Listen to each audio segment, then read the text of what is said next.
अशा प्रकारे मेथीची भाजी तुम्ही करून बघितली आहे का? नसेल बनवली तर नक्की बनवून बघा. मस्त असा लसणाचा फ्लेवर मेथीची भाजी. अशी आपण आज लसुणी मेथीची रेसिपी बघणार आहोत. अगदी ढाबा स्टाईल हॉटेलमध्ये भेटती तशीच अगदी परफेक्ट अशी घरच्या घरी तुम्ही ही लसुणी मेथी बनवू शकता. चला तर मग रेसिपीला सुरुवात करूया व आपल्याला काय काय साहित्य लागणार आहे ते बघूया. इथे आपल्याला मेथी तर लागणारच आहे, त्यासोबत कांदा, टमॅटो. इथे मी टमॅटो आणि कांदा बारीक चिरून घेतलेला आहे व चमचाभर एवढे तीळ आणि इथे आपली चणा डाळ असती भाजकी ती घेतलेली आहे व शेंगदाणे हे भाजून घेतलेले त्याचे साल काढलेले आहेत. आता इथे आपल्याला लसूण मेथी बनवणार आहोत, त्यासाठी आपल्याला इथे लसूण तर लागणारच आहे. आधी मी इथे 4-5 पाकळ्या लसूण घेतलेला आहे. तो असा कुटणीने थोडासा कुटून घेतलेला आहे. तुम्ही इथे लसूण चिरूनही टाकू शकता, पण अशा प्रकारे हा लसूण कुटून मस्त फ्लेवर येतो लसणाचा. आता आपल्याला एका पॅनमध्ये थोडेसे इथे तेल टाकायचे आहे. आता तेल चांगले गरम झाले की यामध्ये आपण जो थोडासा कुटलेला लसूण आहे तो या तेलामध्ये चांगला परतून घ्यायचा आहे. तर तेलामध्ये हा लसूण टाकून आपण जी मेथीची भाजी घेतलेली होती ती मेथीची भाजी मी स्वच्छ धुवून व मेथीच्या भाजीचा पालाच घेतलेला आहे, जास्त मी देठं घेतलेली नाही. ती मेथीची भाजी धुवून स्वच्छ व बारीक चिरून घेतलेली आहे. आता या फोडणीमध्ये मी थोडेसे चमचाभर एवढे जिरेही टाकलेले आहे आणि लसूण आणि जिरे आपल्याला चांगले परतून घ्यायचं आहे. तर लसूण तेलामध्ये चांगला परतला गेला की आपण जी मेथीची भाजी आहे ती भाजी आपल्याला यामध्ये टाकून चांगली वाफून घ्यायची आहे. तर ही मेथीची जुडी बारीक चिरून मी घेतलेली आहे. इथे मी पूर्ण मेथीची जुडी वापरली नाही, अर्धीच इथे जुडी घेतली आहे. मेथीचा असा पाला घेतलेला होता व तो असा बारीक चिरून घेतलेला आहे. आता यामध्ये थोडंसं मी इथे मीठ टाकणार आहे. नंतरही आपल्या भाजीत मीठ टाकायचे आहे. आता मीठ टाकल्यानंतर चांगलं मिक्स करून घ्यायचं आहे व झाकण लावून आपल्याला ही भाजी चांगली वाफून घ्यायची आहे. चांगली परतली गेलेली आहे मेथी. आता हल्ली बाजारात थंडीच्या दिवसात पालेभाज्या ह्या भरपूर आलेल्या असतात. अशा प्रकारे तुम्ही मेथीचे भरपूर असे भाज्या वेगवेगळ्या प्रकारे करून खाऊ शकता. तर मस्तपैकी वाफून घ्यायची आहे आता आपल्याला इथे. आता इथे आपल्याला ग्रेव्हीसाठी पेस्ट बनवायची आहे. त्यासाठी इथे चमचाभर हे फुटाणे व शेंगदाणे आणि चमचाभर एवढे तीळ घेतलेले आहेत. तीळ मी हे थोडेसे भाजून घेतलेले आहेत. आता हे मिक्सरमधनं आपल्याला मी असेच कोरडे वाटून घेतलेले आहे. नंतर यामध्ये थोडंसं आता आपल्याला पाणी टाकायचं आहे. इथे आपल्याला चांगली अशी पेस्ट बनवायची आहे. तर थोडं पाणी टाकून चांगली स्मूथ अशी पेस्ट मी बनवून घेणार आहे. तुम्ही इथे बघू शकता छान अशी इथे पेस्ट झालेली आहे. मस्त इथे आपली ह्या पेस्टपासून मस्त ग्रेव्ही होते. इथे आपल्याला मलाई वगैरे टाकायची गरज पडत नाही. आता मेथीची भाजी इथे आपल्याला चांगली परतून झालेली आहे.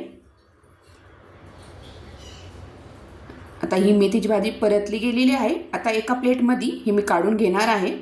आता ही मेथी आपल्याला परतलेली एका प्लेटमध्ये काढून घ्यायची आहे व त्याच पॅनमध्ये आपल्याला इथे ही लसुणी मेथी बनवायची आहे.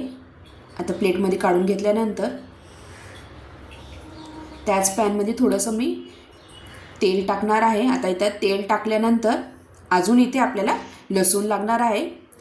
प्रथम इथे मी चमचाभर एवढे जिरे व लसूण थोडासा कुटून घेतलेला आहे. आपण इथे लसुणी मेथी बनवत आहे त्यामुळे आपल्याला इथे लसूण हा जास्त लागणार आहे. आता लसूणही चांगला इथे तेलामध्ये चांगला परतून घ्यायचा आहे. लसूण तेलामध्ये चांगला परतला गेला की आपण एक मीडियम साईजचा कांदा बारीक चिरून घेतलेला आहे. तो कांदा आता इथे आपल्याला या फोडणीमध्ये टाकायचा आहे व चांगला इथे कांदा परतून घ्यायचा आहे. तो बारीक चिरलेला कांदा मी इथे टाकत आहे. इथे कांदा आपल्याला तोपर्यंत परतायचा आहे जोपर्यंत या कांद्यातला कच्चापणा इथे निघून जात नाही. तर 2-3 मिनटं कांदा चांगला परतला गेला की इथे मी 2 इथे लाल मिरच्याही सुक्या लाल मिरच्या टाकत आहे. तर मस्त इथे परतला गेला कांद्यातला इथे कच्चापणा निघून जाईल तोपर्यंत आपल्याला इथं कांदा परतायचा आहे. आता कांदा चांगला परतला गेलेला आहे. आता इथे आपण एक मीडियम साईजचा टमॅटो इथे बारीक चिरून घेतलेला आहे. तो टमॅटो आता इथे आपल्याला टाकायचा आहे. आता टमॅटो चांगला मऊ पडावा यासाठी आता इथे चवीनुसार इथे मीठ टाकायचं आहे.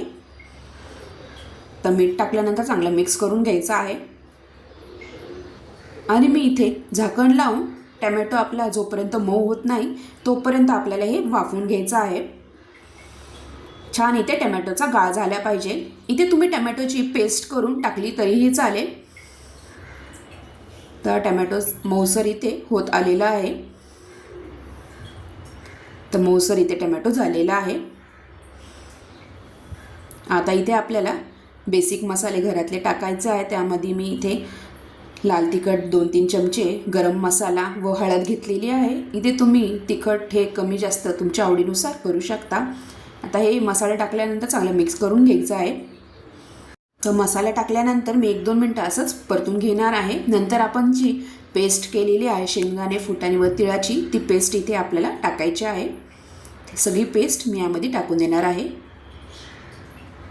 व चांगलं मिक्स करून घ्यायचं आहे. व त्याच मिक्सरच्या भांड्यात आपल्याला इथे पाणी घ्यायचं आहे. आता इथे तुम्हाला अशी थिक अशी ग्रेव्ही हवी असेल तर कमी पाणी घ्या. तर मी थोडेसे इथे मिक्सरच्या भांड्यातच पाणी घेणार आहे. मिक्स करून आता हे पाणी आपल्याला यामध्ये टाकायचं आहे व मिक्स करून घ्यायचं आहे.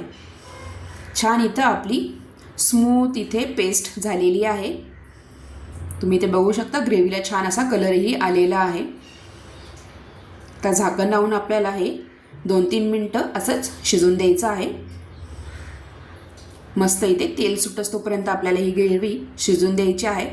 मस्त इथे आपली ही ग्रेव्ही रेडी झालेली आहे. आता इथे यामध्ये आपण जी मेथीची भाजी आहे परतलेली ती मेथीची भाजी यामध्ये टाकून द्यायची आहे. तर पूर्ण मिक्स करून ही मेथीची भाजी टाकल्यानंतर पूर्ण मिक्स करून घ्यायची आहे. तुम्हाला हवे असेल तर थोडेसे अजून पाणी टाकले तरीही चालेल. थिक ग्रेव्ही तुम्हाला हवी नसेल तर चांगलं मिक्स झाल्यानंतर आपल्याला इथे झाकण लावून 4-5 मिनटं अशीच ही भाजी शिजून द्यायची आहे. मस्त इथे आपली लसुणी मेथी रेडी झालेली आहे. तुम्ही बघा मस्त असा कलरही सुटलेला आहे. अशा प्रकारे तुम्हाला ही रेसिपी कशी वाटली नक्की कमेंटद्वारा कळवा. व तुम्ही हे अशा प्रकारे ही लसुणी मेथी नक्की ट्राय करून बघा. मस्त लागते खायला. तुम्ही फुलकेसोबत किंवा रोटीसोबत, भातासोबत मस्तपैकी ही लसुणी मेथी खाऊ शकता. अशा प्रकारे तुम्ही जर माझ्या चॅनलवर नवीन असाल तर चॅनलला सबस्क्राईब करा आणि बेल आयकॉनवर क्लिक करा, जेणेकरून तुम्हाला माझ्या चॅनलवर अशाच नवीन नवीन रेसिपीज बघायला भेटतील. व व्हिडिओ आवडला असेल तर लाईक करा व कमेंटही करा. आणि तुम्ही हा व्हिडिओ शेवटपर्यंत बघितल्याबद्दल तुम्हा सगळ्यांचे खूप खूप धन्यवाद. पुन्हा भेटूया अशाच नवीन रेसिपीसोबत. तोपर्यंत तुम्हा सगळ्यांना थँक्यू.